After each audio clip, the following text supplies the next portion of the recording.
Tourism to the United States, once an unshakable pillar of the American economy, is now collapsing under the weight of its own contradictions. The numbers are no longer whispers of concern, they are alarms ringing across the nation's biggest destinations. By official estimates, America is set to lose $12.5 billion in traveler spending this year alone. What was once dismissed as a seasonal slump has become a sustained freefall. Traveler spending, already down 22.5% compared to last year, continues to shrink, and analysts warn the spiral has not yet reached bottom.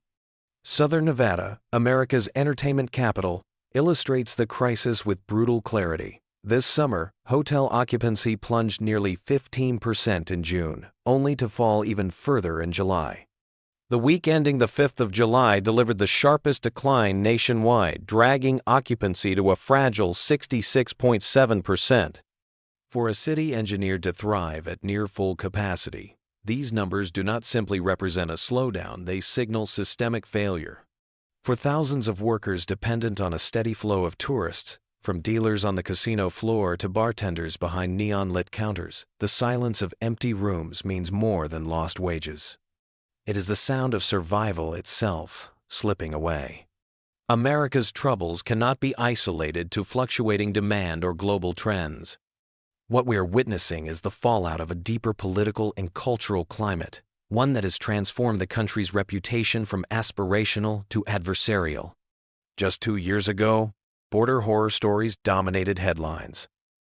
International travelers detained for hours, entire families subjected to humiliating treatment, and a viral scandal when border officials turned a trivial internet meme into an international incident. Today, the financial bill for that mishandling has arrived.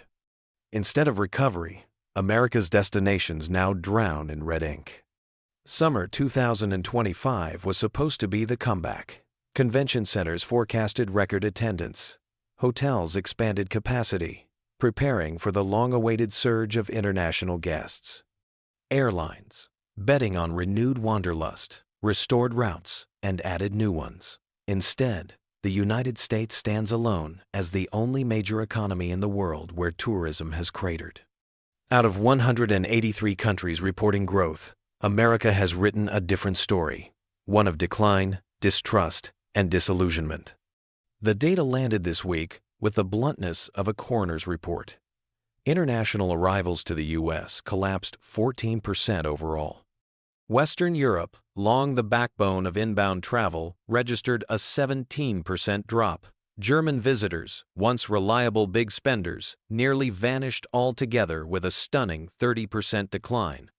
These aren't travelers opting for cheaper vacations or shorter stays.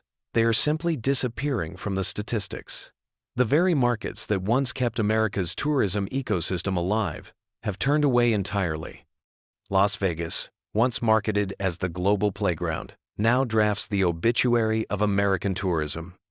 For decades, its empire depended on wealthy international visitors, European high rollers, Canadian weekend gamblers, Asian baccarat elites. This summer, the unthinkable happened. A dead Vegas. Walk through Harry Reid International Airport at the height of August peak season, and the transformation is surreal. Terminals once roaring with dozens of languages now echo with emptiness, operating at barely 60% of their intended capacity.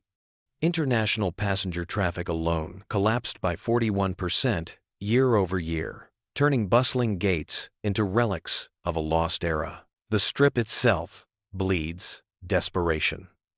Room rates that once held firm above $200 a night, even during economic downturns, crumbled to an average of $163, a 16% nosedive that screams panic. Occupancy for the season clung to 74%, but Las Vegas was built to operate at no less than 95%. That margin translates into millions of lost dollars every single hour. And the death blow came, not from hotel rooms, but from the casino floors. Gaming revenue for July reached $79 million, seemingly impressive, until measured against projections. It missed by 15%, a shortfall that can devastate an industry where margins are meticulously calculated. The baccarat tables, long fueled by Asian wealth, registered their first sustained decline in living memory. The very heart of Vegas, the gamblers stopped coming.